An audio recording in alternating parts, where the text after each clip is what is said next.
Et bonjour à tous, bienvenue dans cette nouvelle vidéo de l'atelier. Alors cette vidéo a mis particulièrement de temps à sortir, je préférerais les sortir avec une fréquence beaucoup plus grande, mais pour nous faire pardonner, on vient avec un nouveau décor, n'hésitez pas à nous dire ce que vous en pensez en commentaire. Alors au thème de cette vidéo du jour, on va s'attacher à bien comprendre notre imprimante 3D, notre Anet A6. Alors pour bien la comprendre, vous verrez que je ferai beaucoup d'éléments de comparaison avec la Prusa Mendel. Alors pourquoi? Parce que c'est une bonne base de comparaison pour la compréhension en termes de design et aussi en termes d'évolution des pièces. On va décomposer cette vidéo en 4 parties. Dans un premier temps, on va revoir les composants et la structure même de l'imprimante et voir ce qui évolue en termes de design par rapport à une Prusa Mendel par exemple. Et on s'attachera ensuite plus particulièrement à la carte mère, qui est quand même la pièce essentielle sans laquelle rien n'arriverait. Puis on verra l'extrudeur et le hot end pour bien comprendre comment tout ça fonctionne. Enfin, dans une dernière partie, on s'attachera plus particulièrement au logiciel de slicing pour bien comprendre le process d'impression d'une pièce en 3D. Alors, commençons tout simplement par la revue des composants et l'inventaire des pièces. Alors moi, je suis pas un gros fan de unboxing, mais il faut quand même dire que ça arrive très bien emballé. Alors, cette vidéo n'est pas sponsorisée, mais pour information, j'ai acheté l'imprimante sur le site RepRapWorld et je tiens à dire, pour avoir fait d'autres commandes depuis, que la rapidité d'expédition est quand même excellente et surtout, pour avoir eu besoin de reposer un petit peu sur leur SAV, qu'il est de grande qualité. Donc voilà, ce n'est pas sponsorisé, mais je vous recommanderai le site avec bienveillance. Alors, ce qui est important de dire en termes d'inventaire, c'est que même les outils sont livrés avec l'imprimante. Vous n'avez besoin de littéralement rien pour commencer à monter votre imprimante. Et petit détail, petit bonus, la carte micro SD est également fournie.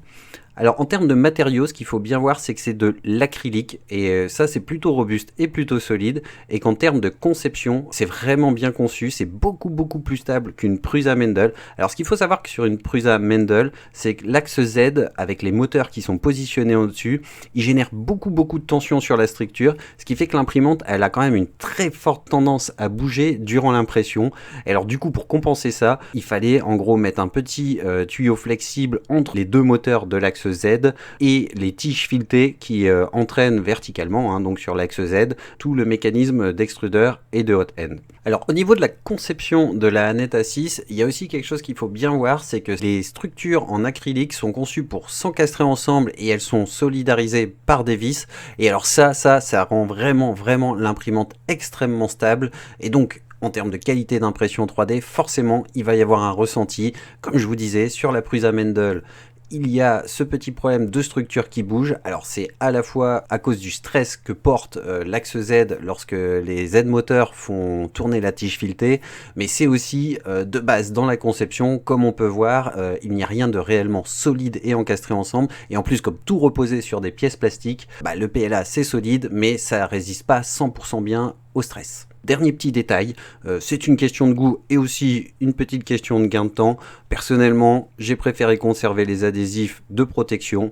Alors pourquoi? Tout simplement parce que je trouve que ça donne un petit côté usine que personnellement j'aime beaucoup. Mais passons tout de suite à la carte mère, c'est-à-dire le mainboard. Alors à quoi exactement ça peut servir la mainboard? Alors tout simplement à alimenter les moteurs, l'extrudeur, c'est-à-dire la pièce qui va entraîner et chauffer le plastique, les ventilateurs, et le lit chauffant qu'on appelle aussi le hotbed. Alors ce qui est important de bien comprendre, c'est que ce n'est pas la carte mère qui va gérer le slicing, c'est-à-dire le découpage de la pièce en déplacements horizontaux, X et Y, et verticaux, l'axe Z, et aussi le mouvement de l'extrudeur pour entraîner le plastique, mais que ça, ce sera bien géré par un logiciel spécifique qu'on appelle Slicer et qu'on verra un peu plus tard dans la vidéo. Concrètement, ce qui est capable de comprendre la carte mère, c'est du G-code qu'elle va traduire en instructions d'alimentation électrique, c'est-à-dire en j'injecte autant de voltage pour faire tourner le moteur pendant autant de temps pour qu'il fasse un tour, par exemple sur un moteur stepper pas à pas, pour qu'il fasse un tour, un demi-tour, un quart de tour. Elle va aussi servir à recevoir les instructions des capteurs, c'est-à-dire quand vous avez un end-stop qui est pressé, c'est elle qui va recevoir le courant et qui va du coup savoir qu'il faut arrêter le mouvement. Donc typiquement, si vous avez le plateau qui bouge et qui atteint le end-stop pour éviter que ça force sur la courroie, elle va arrêter le mouvement du moteur et le plateau s'arrêtera. Alors il y a deux manières de lancer une impression à partir de la carte mère, soit en copiant le G-code sur une carte SD, soit en reliant directement votre ordinateur qui a le logiciel de slicer via le port USB. Le port USB, il va servir aussi à une autre chose, il va servir à mettre à jour le code de la carte mère, c'est-à-dire en gros les drivers, la carte mère, c'est ce qui va piloter le matériel, donc ce sont bien des drivers qu'on met. Ici, c'est une Anet mainboard, donc je pense que c'est chinois de mémoire, et qu'ils ont refait. Et alors l'avantage par rapport à la Prusa Mendel, qui était donc la fameuse imprimante 3D, c'est qu'ici tu as tout sur une seule carte. Sur la Prusa Mendel, tu as l'Arduino, et au-dessus seulement, tu vas avoir cette partie-là qui va te permettre d'aller envoyer par exemple l'électricité au moteur et autres. Ici, ça va être tout ce qui va être le contrôle des moteurs. Donc moteur 1, moteur 2, moteur 3. Là, on va avoir tout ce qui va être les capteurs, probablement, donc les Z-end-stop, enfin les end-stop en gros. Donc en gros, quand ton truc il descend, à un moment donné, il atteint soit un stop lumineux, soit un stop click, switch. Et donc quand il arrive et qu'il presse, il envoie un signal ici et lui il sait qu'il faut qu'il arrête de descendre. Et donc ça évite, par exemple, typiquement, ce qui a tué le projet précédent, c'est exactement ça, c'est que comme moi j'ai dû les souder, mais carrément à travers la carte mère du truc qui venait se plugger au-dessus de l'Arduino, je pense qu'en le soudant, moi j'ai déglingué une des pattes des puces et je l'ai cramé. Donc ce qui fait que le Z-stop, lui, est pas détecté. Alors j'ai fait des tests, je pourrais en parler en long, large, en travers, mais d'un point de vue électronique, le switch il fonctionne toujours, mais quand ça arrive ici, il y a un moment donné, c'est pas détecté, donc il voit pas le signal arriver. Et donc ça va permettre de faire arriver l'électricité. Ici pour moi, ça va être l'alimentation. Donc là, je rappelle, ici on va avoir tout ce qui est alimentation des moteurs. Donc on voit bien que c'est normé, c'est beaucoup plus simple. Ici on va avoir, je pense, tout ce qui est capteur. Et tu vas ici avoir les ventilateurs, dont un qui va aussi sur l'extrudeur. Donc tu vas avoir les câbles qui vont passer et pour refroidir. Et là tu vas avoir les capteurs. Ça va être les alimentations pour le bed. Le lit est chauffé, comme ça va être ça les alimentations pour le bed. Tu avais ça aussi sur la précédente. Et là on voit ici la carte SD. Donc c'est vraiment le cœur du truc quoi. C'est là où t'envoies ton code, c'est avec ça qu'on va coder à un moment donné. C'est pas super compliqué, l'USB qui va être géré ici. Et là on va avoir tout ce qui est écran LCD, la connectique pour l'écran LCD, et donc là le lecteur de carte normalement, si je dis pas de bêtises. Il n'y a pas de port réseau et il semble pas y avoir de sortie vidéo non plus. Mais par contre on voit qu'on a des sorties spécifiques, donc c'est vraiment de la carte qui est conçue pour la fonction. C'est vraiment de la carte. Ça n'empêcherait pas d'aller piloter d'autres moteurs, par exemple pour faire d'une CNC machine ou des choses comme ça. C'est le même fonctionnement, c'est la même puissance, c'est le même type de code. C'est le fait, en gros, ce qu'on fait quand on code ça, c'est on écrit des drivers. On explique comment envoyer le jus pour que le moteur il sache tourner, quand l'arrêter, quand pas l'arrêter. Et c'est vraiment à la fin, concrètement, là t'en es à dire, envoie le jus ou l'envoie pas. Quand t'as un capteur, le capteur il t'envoie quoi? Il t'envoie j'ai reçu du voltage, et s'il est analogique, s'il fait digital, il fait du 0,1, et s'il est analogique, il va t'envoyer les variations de température, et c'est là où par exemple tu vas rigoler avec des courbes logarithmiques pour prendre ta valeur et la convertir en degrés. Et donc voilà, dans le code, tu vas aller faire ça. Donc voilà, ça concrètement, ça se passe vraiment au niveau de cette petite carte mère, la mainboard. Donc quand on dit main, c'est vraiment parce que sans ça, rien n'est piloté. Ça gère l'alimentation, ça gère le courant, ça régule le courant, tous ces trucs-là, tu peux rajouter plein de choses, quoi. Et donc voilà, bon, j'ai de l'Arduino, j'ai tout ce qu'il faut, j'ai des petits projets pour qu'on s'amuse à aller plus loin dans les explications.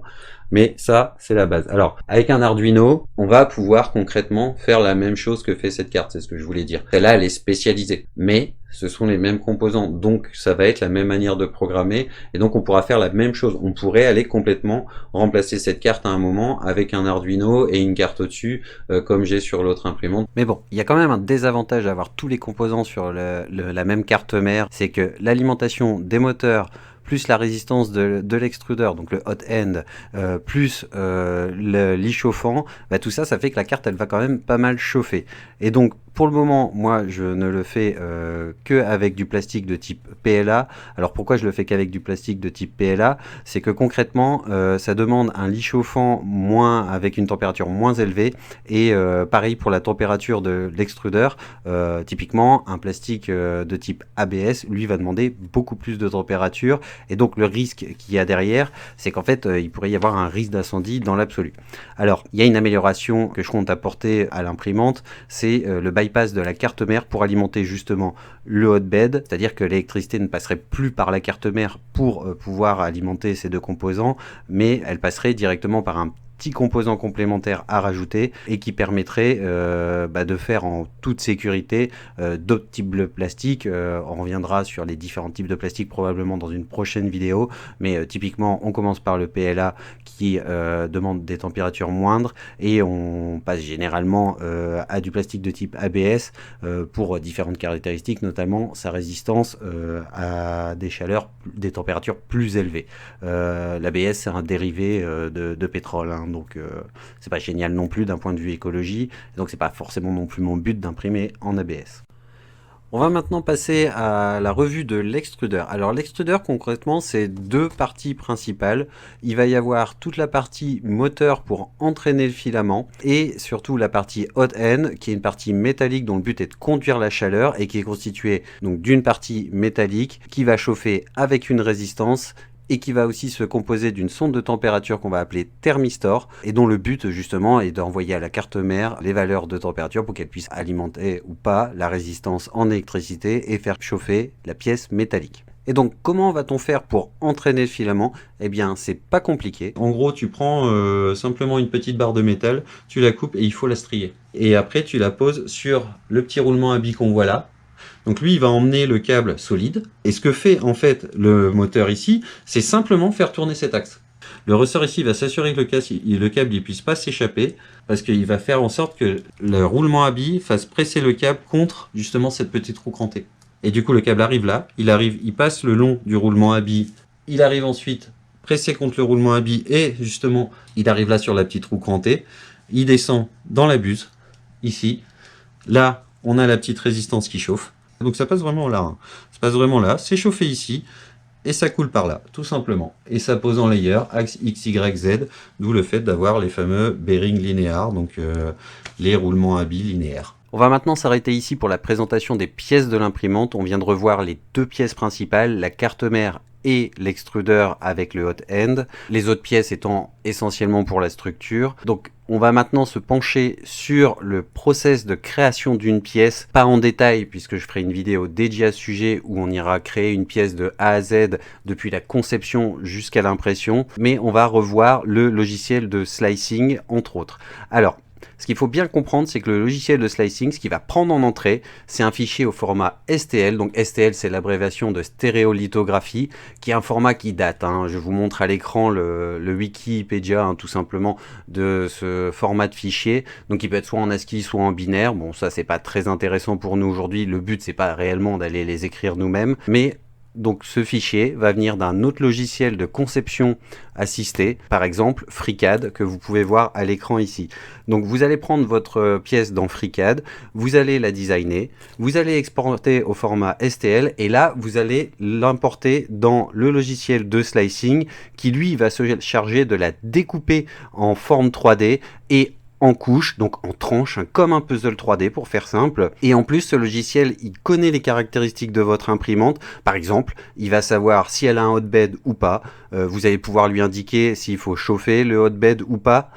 Et il va aussi savoir si il y a un ou deux extrudeurs sur l'imprimante. Il y a des imprimantes où vous pouvez avoir deux fils en même temps, pour faire du multicolore par exemple. Alors ce logiciel-là, une fois qu'il aura pris le fichier en format STL, il va le traduire en G-code, qui va donc être le déplacement de la tête et aussi les couches et la représentation des couches de la pièce. Il a une autre fonctionnalité qui est très intéressante, c'est la fonctionnalité de simulation que je vous montre à l'écran, et il est capable ensuite de l'exporter, le G-code, dans un fichier, ou si vous avez branché votre imprimante via un câble USB, de le transférer directement à la carte mère sans passer par un fichier, et ce qui permet en plus de monitorer l'impression. Alors il y a un petit détail qui est étonnant avec l'imprimante Aneta 6 comme elle vient avec tout un tas de documentation et tout ce qu'il faut sur la clé USB qui est livrée avec, mais il vous recommande d'utiliser Cura 14.07. Alors là, j'ai pas compris. Honnêtement, pour moi, c'était inutilisable, ça faisait pas du tout le boulot. Et donc à la place, j'ai utilisé la dernière version d'Ultimaker Cura, donc qui est la 4.4.1 sous Windows, Mac et Linux, et qui elle fonctionne très très bien. L'avantage de ce logiciel aussi, hein, comme on peut voir à l'écran en ce moment, c'est que vous allez pouvoir paramétrer votre impression, par exemple, avec est-ce que vous allez mettre ou pas des supports pour les parties horizontales qui seraient pas collées à la plaque, ou le remplissage, le taux de remplissage, pour suivant si vous voulez avoir plus ou moins de plastique à l'intérieur d'une pièce, sachant qu'elle sera jamais creuse. Dans une vidéo précédente, je vous montrais la structure en alvéole. Bon bah typiquement, voilà, vous pouvez décider de la faire plus ou moins pleine. Vous pouvez aussi décider d'avoir des walls, des murs plus ou moins épais, donc c'est-à-dire les bords extérieurs de la pièce plus ou moins épais, et donc vous allez pouvoir faire tous ces réglages à cet endroit. Vous allez simplement indiquer quel type d'imprimante vous avez et il saura communiquer avec et générer le G-code. Cette vidéo va maintenant se terminer sur ce processus de génération d'une pièce avec la présentation du logiciel de slicing. Alors n'oubliez pas de vous abonner à la chaîne, de mettre la petite cloche et de laisser un commentaire sur le nouveau décor, le contenu de cette vidéo et sur ce que vous voudriez voir dans le futur. Ça me ferait plaisir d'avoir de vos nouvelles et sur ce, je vous souhaite une bonne journée.